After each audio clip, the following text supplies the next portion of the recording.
Okay, dito naman tayo sa Honda Wave 110cc. So, ito na po ang request ninyo para sa mga naka Honda Wave.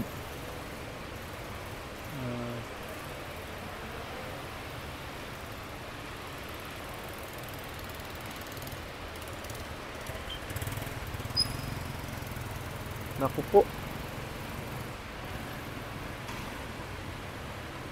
Langanin. Hirap sa skills. Mukhang nanibago siya.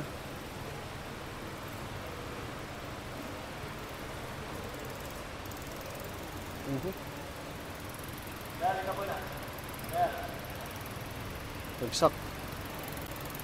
Problema ka sa balansya. Nakaprimera ka ba? Doon na. Gawin mo yung primera. Hindi kinaya nung una.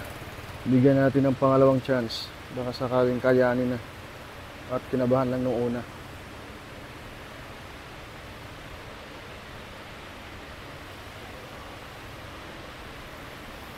Pwede kayong kumain ng malaki dun para di kayo mahirapan lumiko dito. Yan, kumain ng malaki dyan. Para pagpasok dito sa sigsag. Ayan, hindi na mahirapan. Oh. Liko ka agad. Kasi pag masyadong malaki yung liko nyo, mahirapan kayo bumalik. Ayan. Nag-alangan siya sa dulo.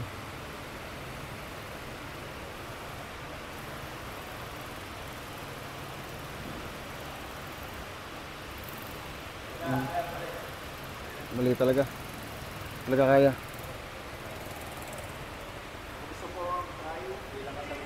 Ayan, hindi kinaya ng Honda Wave 110cc. So, pila ulit sa likod. Bibigyan ng pangatlong chance mamaya.